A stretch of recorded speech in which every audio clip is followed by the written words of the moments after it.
Taman stood outside the massive doors of the Galactic Council chamber. His hands shook slightly as he held the datapad containing humanity's application for membership. The young diplomat had spent 3 years preparing for this moment. He had studied every council member's species, learned their customs, and practiced his speech countless times. Ji-Hai walked beside him, carrying additional documents and files. She was a scientist who studied alien life forms, and her knowledge would help answer any technical questions the council might ask. Her dark eyes showed worry, but she gave Tae-min an encouraging smile. "Remember," she whispered, "we represent all of humanity today. Show them who we really are." The doors opened with a deep rumble. The council chamber was enormous, bigger than any building on Earth. 12 massive seats were arranged in a circle, each one designed for a different alien species. The air hummed with translation devices that would turn every word into sounds the various species could understand. Tai-min walked to the center of the circle. Above him, a dome showed the stars of the galaxy. Representatives from 12 advanced alien civilizations looked down at him. Some had eyes, others had different ways of seeing. All of them were studying the human who dared to ask for a place among them. The Kelvari representative spoke first. It looked like a giant crystal that had learned to move and think. Light flowed through its body in patterns that somehow created words. "So these are the humans we have heard about," it said. Its voice sounded like wind chimes in a storm. "The species that learned to fly between stars in just 50 of their years." Tae-min nodded respectfully. "Yes, honored counselor. Humanity has made great progress in a short time.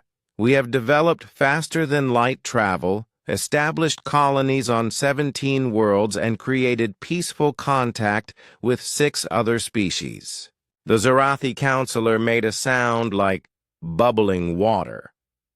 This creature looked like a massive octopus with skin that glowed in different colors. The colors changed as it spoke, and the translators turned the light patterns into words. 50 years, it repeated. "Most species take thousands of years to achieve such things. How did you manage this so quickly?" "Necessity," Tae-min replied. "When we discovered we were not alone in the universe, we knew we had to grow up fast. We put aside our differences and worked together like never before." A sound rippled through the chamber. It took Tae-min a moment to realize it was laughter. The council members were amused by his answer. The Nethrim representative floated in the air, looking like a ghost made of electricity contained in a metal suit. "Put aside your differences?" it asked. "Our records show your species fought over 300 wars in the past century alone. You poisoned your own world's air and water while fighting over resources." Tae-min felt heat rise in his cheeks, but he kept his voice steady. "We learned from our mistakes. Yes, we had conflicts, but we grew beyond them. When we reached the stars, we did so as one people." The Vorthak counselor, a creature that looked like a walking mountain with too many arms, spoke in a voice like grinding stone. "Your weapons are simple kinetic projectiles and basic nuclear devices. Your ships are built with primitive materials and held together with adhesive tape. Do you really think you belong among civilizations that can reshape matter itself, our Technology may be simple, Taemin said, but it works. We have traveled farther and faster than any species at our level of development. We adapt quickly and solve problems in ways others might not consider. The Kelvari's crystal body flashed with brighter light. Adapt quickly? Is that what you call destroying most of your planet's animal life? Is that adaptation when your people still fight wars over territory and resources that could be found on any of 1,000,000 empty worlds? Ji-Hai stepped forward. She had permission to speak if the council asked technical questions, but this was not the time. Taemin caught her eye and shook his head slightly. She stepped back, but her hands were clenched into fists. The Cornan representative, a being that looked like it was made of living metal, spoke for the first time. We have watched your species for decades. You are violent, wasteful, and chaotic. Your emotions control you more than logic. You make decisions based on fear and anger rather than wisdom. Every species has a history of violence, Taemin replied. The difference is that we admitted our problems and worked to fix them. We did not hide from our dark past. We learned from it. The Zorathi's colors shifted to what the translator called deep amusement. Learn from it? Your news broadcasts still show wars, crime, and hatred. Your people argue about everything from resource distribution to who should lead your governments. This is your idea of learning? The chamber filled with sounds that could only be described as alien laughter. Some council members made noise, others flashed lights, and a few changed colors. All of them were laughing at humanity's expense. Taemin felt his heart sink, but he stood straighter. Yes, we still have problems, but we face them together now. When the Kroger pirates attacked our colony ships, all of Earth's nations worked together to stop them. When the asteroid threatened New Tokyo, every human settlement contributed to the defense effort. We are not perfect, but we are united. The Kelvari representative's light dimmed to what seemed like polite attention. Young species, it said, your enthusiasm is charming. But the Galactic Council is not a place for species still learning to control their primitive impulses. We maintain peace across thousands of worlds and millions of species. We cannot risk that peace for the sake of including every aggressive newcomer, the Nethram counselor added.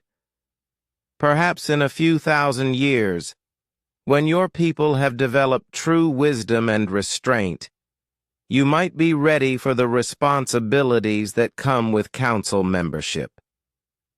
Taemin looked around the circle of alien faces. Some showed what might have been pity, others showed nothing at all. None showed respect. I see, he said quietly. And what would you suggest humanity do in the meantime?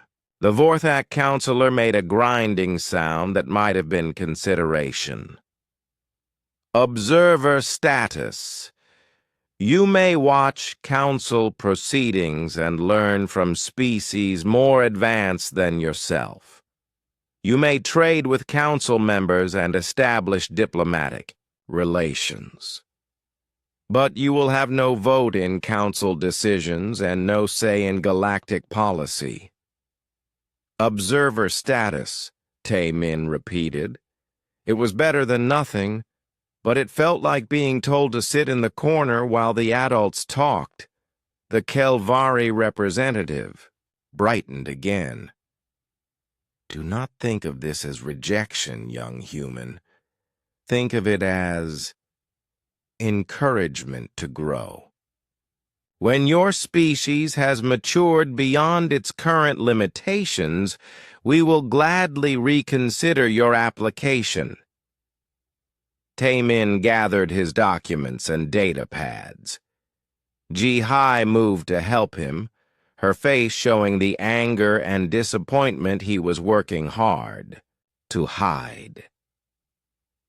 As they walked toward the chamber doors, the Zorathi counselor called out one final comment. Its colors shifted to what the translator interpreted as smug satisfaction. Do not feel discouraged. Many species need time to develop proper civilization. With patience and guidance from the Council, even the most primitive cultures can eventually learn wisdom. The doors closed behind them with a deep, final sound. In the hallway outside, Ji-Hai finally spoke. Primitive cultures, she said, her voice tight with anger. They think we are children playing with toys. Taemin looked back at the closed doors. Maybe we are, he said, but children grow up, and sometimes when they do, they surprise everyone. Captain Min-Ho stood on the bridge of the New Seoul, watching Earth grow smaller through the main viewing screen. The planet looked peaceful from this distance, a blue and white marble floating in the darkness. It was hard to believe he would never see it again. "Final passenger count is complete, sir," reported Lieutenant Dongwu from the communication station. 2,300,000 souls aboard. We are the last ship to depart. Min-Ho nodded slowly. 12 massive ships had left Earth over the past 6 months. Each one carried millions of humans and everything they would need to survive. In the empty space between galaxies, the exodus had been voluntary, but once it started, more and more people wanted to join. Dr. Yun-ji approached from the science station. She had been his friend since their academy days, and now she was the chief scientist for the entire fleet. Her face showed the same mix of sadness and excitement that Min-Ho felt. "The other ships are reporting ready," she said. "Captain Byung-ho, on the new Busan confirms all systems are working. Captain Subin on the new Incheon says their hydroponics bays are producing food ahead of schedule. We are as ready as we will ever be." Min-Ho looked at the star charts displayed on the tactical screen. The route they had chosen would take them beyond the edge of the galaxy, into the dark space that even the mighty Galactic Council feared to explore. No known species had ever attempted such a journey. "Sir," called Ensign Hyan from the navigation station, "we are receiving a transmission from the Council station. They want to speak with you." Min-Ho was not surprised. For months, the Council had been sending messages asking humanity to reconsider. They seemed confused by the idea that an entire species would choose exile over acceptance of their judgment. "Put it on screen," Min-Ho ordered. The image of Counselor Zethka appeared on the main viewer. The Kelvari representative's crystal body pulsed with what their translators had learned to recognize as concern. Behind the counselor, Min-Ho could see other council members watching. "Captain Min-Ho," the counselor said, "we urge you to reconsider this reckless course of action. The space between galaxies is dangerous and unknown. Your primitive technology cannot protect you from the hazards you will face. Our technology has brought us this far," Min-Ho replied calmly. "We believe it will take us where we need to go. The Zorathi counselor moved into view, its skin flashing colors that meant frustration. This is foolishness beyond measure.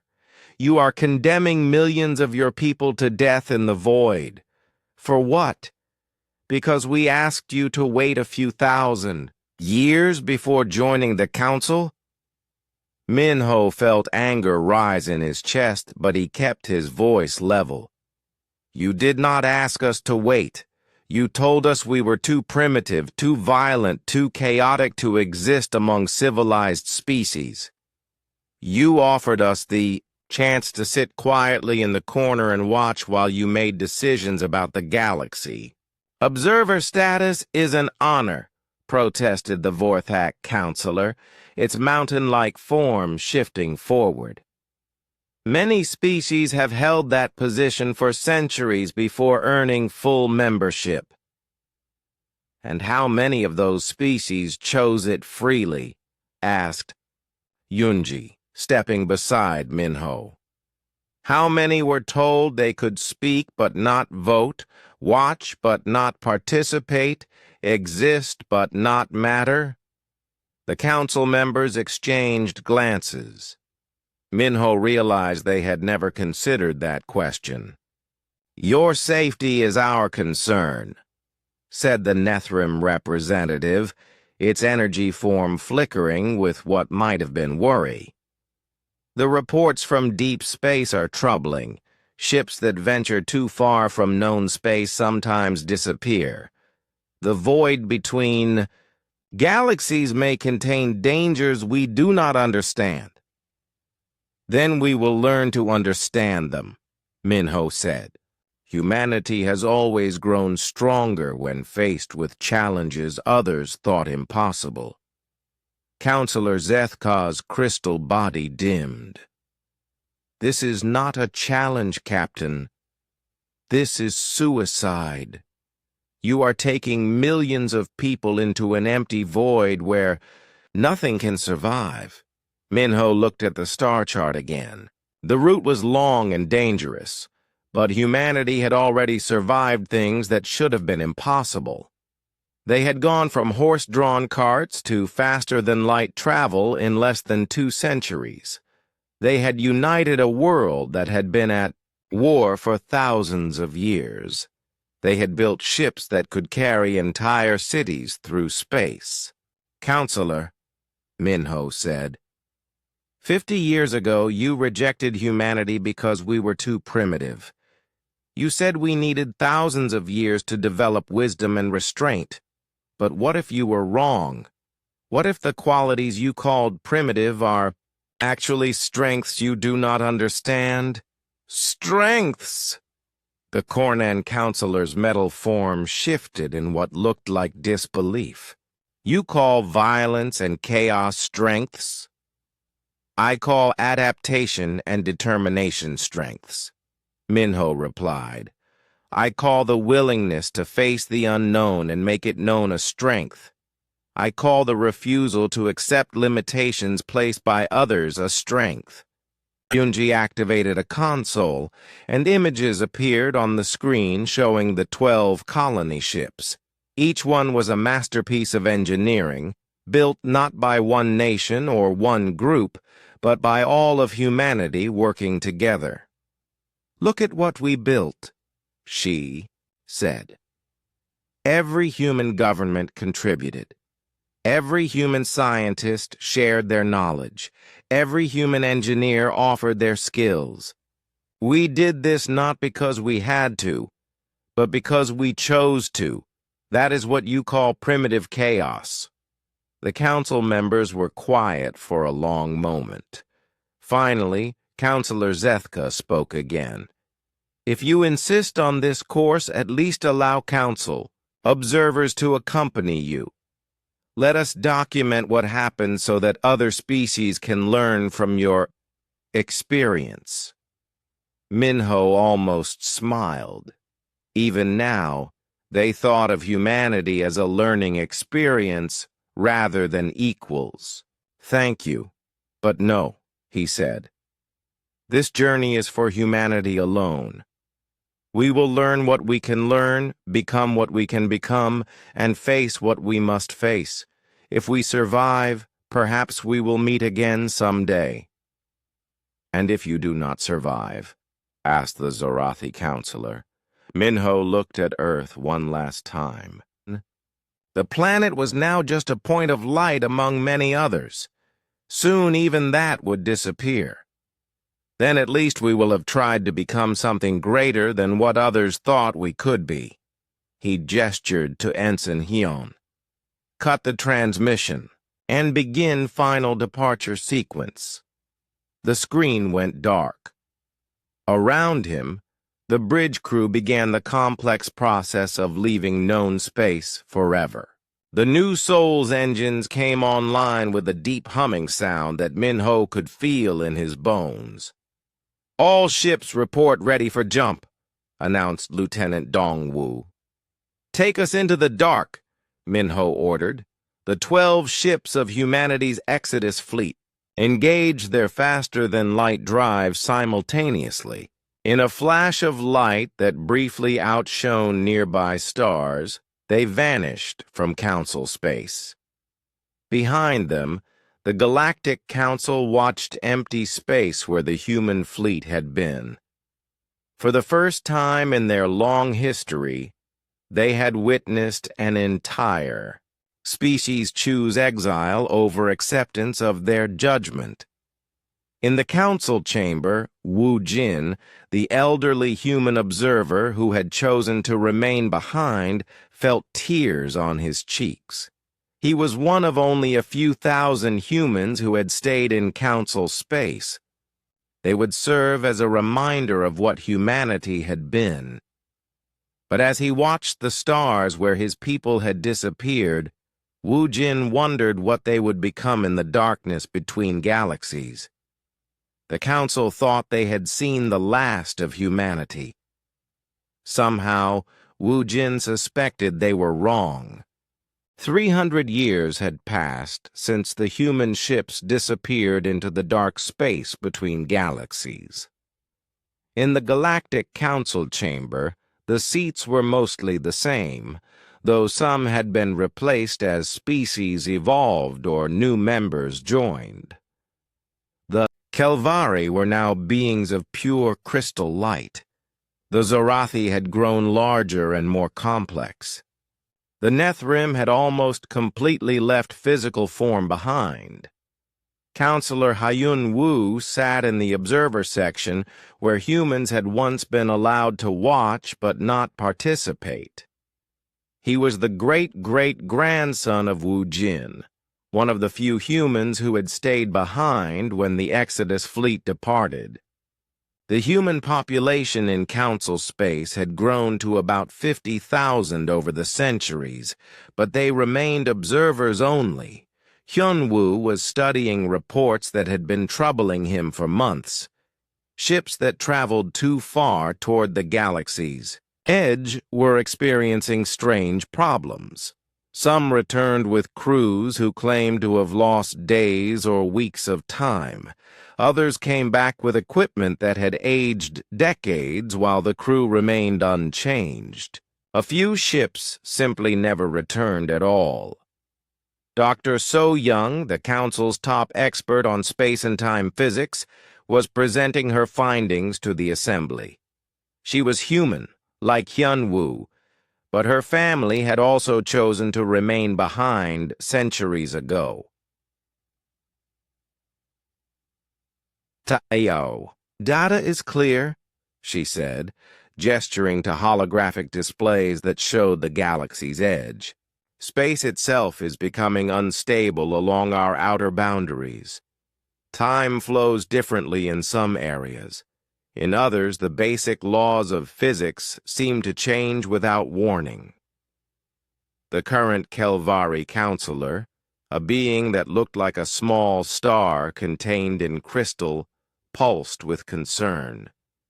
"How is this possible? The galaxy has been stable for millions of years." "Something is affecting the barrier between our galaxy and the void beyond," So Young explained. The effects are strongest in sectors that border the dark space where—" She paused, glancing at Hyunwoo. "Where the human Exodus fleet disappeared." A ripple of unease moved through the council chamber. Most of the current members had not been alive when humanity left, but they all knew the story. It had become a cautionary tale about the dangers of pride and reckless decisions. The Zorathi counselor, now a creature so large it filled most of its massive seat, flashed colors that meant deep worry. "Are you suggesting the human fleet is somehow responsible for these disturbances?" "I am suggesting that something in the void is responding to our galaxy," So Young replied carefully. "Whether it has anything to do with humanity, I cannot say." "Counselor." Hyunwoo had been quiet during the presentation, but now he stood up. As an observer, he was not supposed to speak unless asked a direct question. But the data he had been studying made him too worried to stay silent. "Counselor," he said, addressing the Kelvari representative, "may I share some additional information?" The crystal being flickered with what might have been surprise. Humans rarely spoke during council sessions. "You may speak, Observer Hyunwoo." Hyunwoo activated his datapad, and new images appeared on the chamber's main display. They showed deep space sensor readings from the past 50 years. "These are long-range scans of the void between galaxies," he said.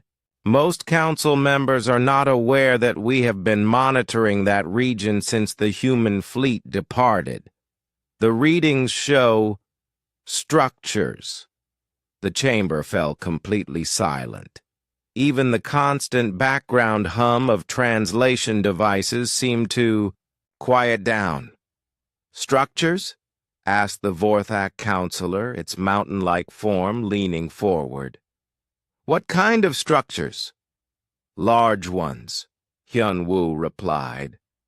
"Larger than anything the council has ever built. They appear to be moving through the void, but not in straight lines. They follow patterns that suggest intelligence and purpose."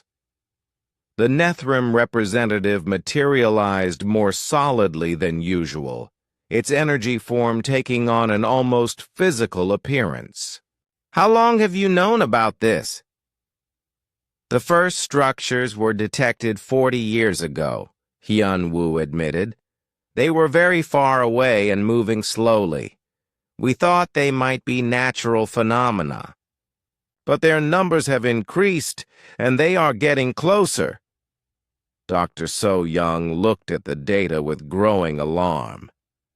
"Hyunwoo, why was this information not shared with the council sooner?" "Because we were not certain what we were seeing," he replied. "And because—" He hesitated, then continued. "Because we hoped they might be human ships returning home." The Cornan counselor's metal form shifted in what looked like disbelief. "After 3 centuries? Impossible. No species could survive that. Long in the void. Humans were always good at surviving impossible things," Hyunwoo said quietly. Before anyone could respond, alarms began sounding throughout the chamber. Emergency lights flashed and automated systems activated. A holographic display appeared, showing the galaxy's edge. Commander In-Soo of the Council Defense Fleet materialized as an emergency transmission. The Altarian officer's usually calm demeanor was replaced by obvious panic. "Council members," In-Soo reported, "we have a situation at the galactic boundary. Long-range sensors are detecting a massive spatial distortion approaching Sector 15. It's enormous." The main display changed to show sensor readings from the galaxy's edge.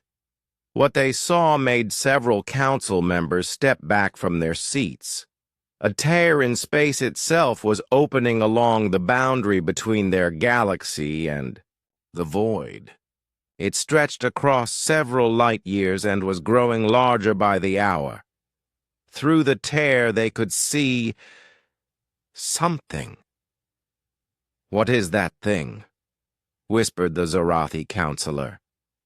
The shape coming through the tear was difficult to understand. It seemed to exist in more dimensions than their sensors could properly display. It was part machine, part living creature, and part something else entirely.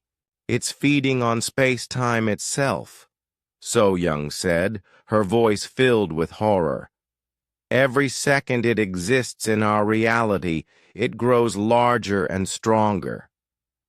Commander Insu's image flickered as interference from the entity affected communications. "Council, we've lost contact with 6 star systems in the past hour. The entity is consuming everything in its path. At current rate of expansion, it will reach the core worlds in 18 months. The council chamber erupted in panicked discussion. Some members called for immediate evacuation of threatened sectors. Others demanded the deployment of every weapon the council possessed. A few suggested trying to communicate with the entity. Through the chaos, Hyunwoo noticed something on the long-range sensors. New contacts were appearing at the edge of detection range, dozens of them moving fast toward the galaxy. "Council, members!" he called out, but his voice was lost in the panic. The contacts were getting closer, and now the sensors could make out details. They were ships, but unlike anything in the Council's databases. They moved through space in ways that seemed to ignore normal physics. Some appeared to exist in multiple locations at once. Others phased in and out of visible reality. As the ships drew nearer, one of them sent a transmission. The signal was strong and clear, despite the interference from the entity. "This is Admiral Jae Sung of the Terran Deep Fleet," came a voice, speaking in Korean, with universal translators converting it to each species' language. "We are en route to address the veil breach. Evacuate all vessels from Sector 7 through 23. We will handle this." The council chamber fell silent. After 300 years, humanity had returned, but the ships approaching their galaxy bore no resemblance to the primitive vessels that had departed centuries ago. Counselor Hyunwoo felt tears on his face as he recognized the language of his ancestors. The humans had not only survived in the void between galaxies, they had become something far beyond what anyone could have imagined. The Kelvari counselor's crystal form dimmed to almost nothing. "How?" it whispered. "How is this possible?" On the display, the human fleet continued its approach toward the entity that was devouring reality itself. Whatever humanity had become during their long exile, they were about to face a threat that the mighty Galactic Council could not even understand, let alone defeat. Commander Insu stood on the bridge of the Council flagship Harmony's edge, watching the impossible battle unfold before him. His ship and the entire Council defense fleet hung back at what they hoped was a safe distance, but nothing felt safe anymore. The entity that had torn through reality was the size of a small moon and growing larger every second. It consumed everything it touched: stars, planets, space itself. The Council's most powerful weapons had no effect on it. Gravity bombs passed through it harmlessly. Quantum disruptors simply vanished when they got too close.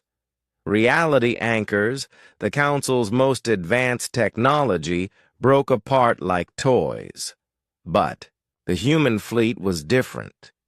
Their ships moved in ways that hurt Insu's eyes to watch. Some seemed to exist in several places at once. Others flickered between dimensions, appearing and disappearing like ghosts. A few looked solid one moment and became pure energy the next. "Sir," reported Lieutenant Dalrymple from the sensor station, "the human ships are not following any known physics. Our computers cannot track their movements properly." Insu nodded grimly. He had been watching the humans for 3 hours now, and nothing they did made sense according to everything the Council knew about space travel and combat. Admiral Jae-sung appeared as a hologram on the bridge. The human looked older than any person Insu had ever seen, but his eyes held a strange light that seemed to come from somewhere beyond normal vision. "Commander Insu," the Admiral said, "we appreciate your concern, but your ships need to move further back. What we are about to attempt will affect space-time in ways your vessels are not designed to handle." "Admiral," Insu replied, "our scans show that entity has already consumed 14 star systems. Our weapons cannot even slow it down. How do you plan to stop something that feeds on reality itself?" Jae-sung smiled, and for a moment his face seemed to shift, as if Insu was seeing him from several different angles at once. "By speaking its language." Before Insu could ask what that meant, another human appeared beside the Admiral.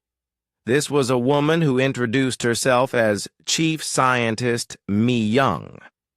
Like Jae-sung, she seemed to exist in more dimensions than Insu could properly see.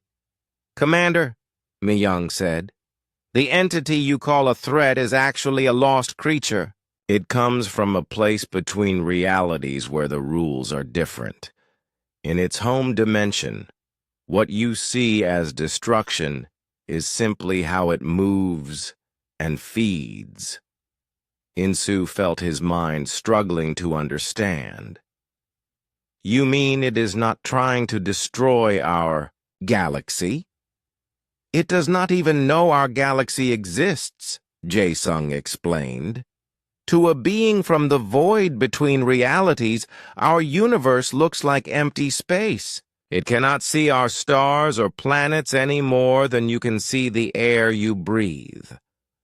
On the main screen, Insu watched as the human ships moved closer to the entity. Instead of firing weapons, they began to pulse with strange lights. The lights followed patterns that seemed to have meaning, like a language made of color and energy. "What are they doing?" asked Lieutenant Dalrymple. "They are trying to talk to it," Insu realized. Back in the council chamber, the emergency session continued. As representatives watched the events at the galaxy's edge, Counselor Hyun Woo sat forward in his observer seat, barely breathing as he watched his people's descendants attempt something that should have been impossible. The current Kelvari counselor's crystal form flickered with confusion. "This makes no sense. How can humans, a species we rejected for being primitive, now claim to understand entities that exist beyond our reality?" Dr. So Young, who had been monitoring the situation from the Council's science station, looked up from her instruments with wonder in her eyes. "Because they learned to live in that place," she said softly. 300 years in the void between galaxies. They did not just survive. They adapted to an environment where normal physics do not work. The Zorathi counselor's colors shifted to deep blue, which meant fear mixed with awe. Are you saying they became like these void entities? I'm saying they learned to exist in multiple realities at once, So Young replied. Look at the sensor readings from their ships.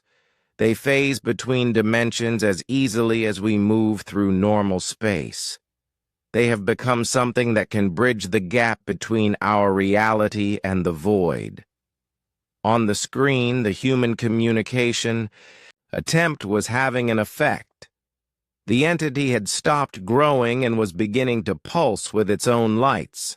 The patterns matched what the human ships were broadcasting. Captain Su Jin of the human ship Eternal Wanderer took over the communication. Her vessel moved right up to the entity, close enough that it should have been instantly destroyed. Instead, the ship seemed to merge partially with the creature, existing in the same space without conflict. The entity's name translates roughly to Far Seeker, Captain Sujin reported to both the human fleet and the Council forces. It became separated from its kind during what it calls a reality storm. It has been looking for them for what we would measure as thousands of years. Commander Insu felt his understanding of the universe shift. It has been searching for its family, for its entire species, Admiral Jae Sung confirmed. The damage it caused was accidental. In its desperation to find others like itself, it has been calling out across dimensions. The destruction of our stars and planets was simply a side effect of its distress signals. The human ships began to move in a complex formation around the entity. Their lights pulsed in harmony, and space itself began to change around them. The tiers in reality started to close, but new ones opened. Controlled ones that led in different directions. We are showing it the way home, Captain Sujin explained. Our people learn to navigate the spaces between realities. We know where creatures like this belong. Dr. Hae Jin, who appeared to be the human fleet's philosopher as much as their scientist, addressed the council directly. This is what we learned in the darkness, honored council members. Every creature, no matter how alien or frightening, has a place where it belongs. Our job is not always to fight or flee. Sometimes it is to understand and help. The entity began to move toward one of the new tiers in space. As it did, the consumed stars and planets began to reappear. What had looked like destruction was actually the entity pulling matter into its own dimension for company. Now that it had a path home, it released everything it had taken. Commander Insu watched in amazement as 14 star systems materialized out of nothing. Planets that had been devoured hours earlier now orbited their suns as if nothing had happened. How is this possible? He whispered. Time works differently in the void, Mi-young explained. What seemed like destruction to you was the entity, storing matter in a place where time does not flow the same way. By returning it to its proper dimension, we also return it to its proper time. The Far-Seeker paused at the edge of the dimensional tear. For a moment, Insu could have sworn it, was looking back at the human ships with something like gratitude. Then it passed through the opening and was gone. The tear sealed itself, leaving space as it had been before the crisis began.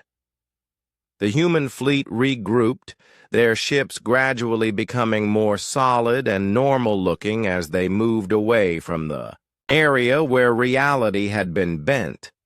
Admiral Jae-sung's image appeared on every council ship simultaneously. "The immediate threat has passed," he announced. "But we need to talk. There are other things in the void between galaxies, and not all of them are as peaceful as the Far Seeker." In the council chamber, silence stretched for long minutes. Finally, the Kelvari counselor spoke. "How many others are there?" "Many," Jae-sung replied simply. "And some of them are already on their way here." The emergency meeting in the council chamber had been going on for 6 hours. Representatives from all 12 species sat in stunned silence as Admiral Jae-sung explained what humanity had discovered during their 3 centuries in the void. "Our space between galaxies is not empty," the Admiral said, his form flickering slightly as he spoke through dimensional communication. "It is full of life, but not life as you understand it. There are beings made of pure thought, creatures that swim through time itself, and civilizations that exist in the spaces between atoms." Counselor Jin-A, the new human representative, stood beside him.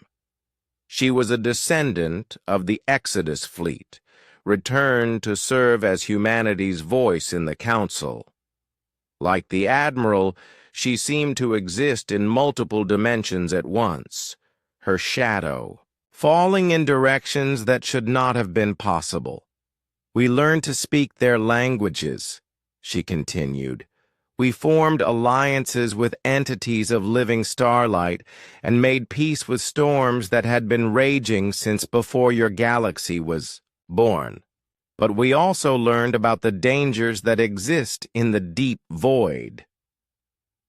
The Kelvari counselor, its crystal form dim with worry, asked the question everyone was thinking. "What kind of dangers?" Dr. Hyejin, the human fleet's chief philosopher and scientist, materialized beside the others.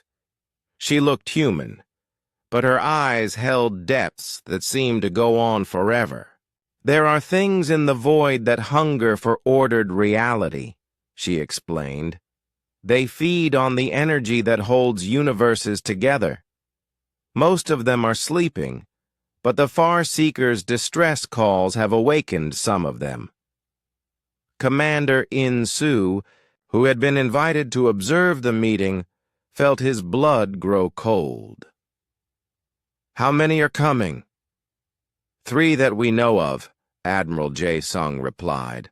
"Each one is far more dangerous than the Far Seeker. The Far Seeker was lost and confused. These others are predators." The Zarathi counselor's colors shifted to deep red, which meant terror mixed with disbelief. "Why are you telling us this? If your people can handle entities like the Far Seeker, surely you can deal with these others as well." Counselor Jin-A shook her head, and for a moment her form became completely transparent. "We cannot face them alone. The void has made us powerful, but it has also made us few. The 12 ships that left this galaxy now number only 8. The void consumed 4 of our colony ships during the early years, before we learned how to survive there.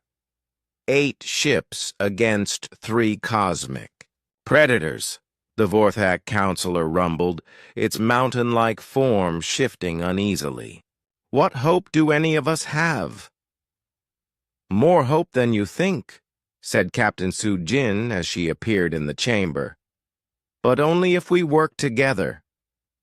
The void taught us many things, but the most important was this: no species survives alone. We learned To cooperate with beings so alien that your translators cannot even describe them. Now we must learn to cooperate with you." The council members looked at each other with expressions that ranged from confusion to fear, to something that might have been hope. For thousands of years, the council had maintained order through careful rules and measured decisions. The idea of facing cosmic predators was beyond their experience. Dr. So Young, the council's physics expert, had been studying readings from the human ships since their arrival. "I have been analyzing your technology," she said to the humans. "Your ships appear to operate on principles that our science says are impossible. How do you exist in multiple dimensions at once?" "Because we learned that reality is not fixed," Dr. Hyjin replied. "In the void between galaxies, the rules change constantly. We adapted by becoming flexible enough to exist under any rules. Your science works perfectly within your galaxy, but it is only one way of understanding the universe." Admiral J. Sung activated a holographic display that showed the galaxy from above. 3 dark spots were moving toward it from different directions, each one surrounded by distortions in space-time. "The first predator will arrive in 6 months," he announced. "It calls itself the hunger that walks between stars. It feeds on the life force of entire civilizations. The second will come 8 months later. The weaver of final thoughts consumes memories and dreams, leaving empty husks behind. The third, the silence that screams, devours sound, light, and meaning itself." The chamber fell completely silent. Even the background hum of the translation devices seemed to quiet down. "What do you need from us?" asked the Kelvari counselor finally. "Your manufacturing capabilities," Captain Sujin replied. "We can teach you to build ships that exist in multiple dimensions, but we need your industrial worlds to produce them quickly. We need thousands of vessels, not hundreds." "Your knowledge," added Dr. Hyjin. "Each species in the Council has developed unique ways of understanding reality. Combined with what we learned in the Void, that knowledge could create defenses the predators have never encountered." "And your unity," concluded Counselor Jin-A. "The Void predators are ancient and powerful, but they are also alone. They do not cooperate or share knowledge. Our greatest advantage is that we can work together." The Nethrim representative, its energy form more solid than usual, spoke for the first time. "You are asking us to trust a species that we once called too primitive for council membership. You are asking us to rebuild our entire understanding of physics and engineering. You are asking us to prepare for war against enemies we cannot even comprehend." Jin-A nodded. "Yes, we are." "And if we refuse?" asked the Cornan counselor. Admiral J. Sung's expression grew sad. "Then in 2 years, when the last predator finishes feeding, there will be nothing left of this galaxy but empty space and old light." The vote, when it finally came, was not unanimous. But it was enough. 7 species voted to accept humanity's offer of alliance and knowledge. 3 voted to prepare their own defenses independently. 2 abstained, wanting more time to study the situation. As the council session ended, Counselor Hyun-woo approached Jin-A. The descendant of those who had stayed behind looked at the descendant of those who had left. My ancestor Wu Jin watched your ships disappear into the void 300 years ago, he said. He always believed you would return. Ginny smiled, and for a moment she looked completely human. We never really left. We just learned to exist in more places at once. Over the following months, the galaxy transformed. Human engineers worked with council scientists to build ships that could phase between dimensions. Kelvari crystal technology merged with human void-walking abilities to create weapons that could hurt beings of pure energy. Zorathi bio-neural networks learned to process information from multiple realities simultaneously.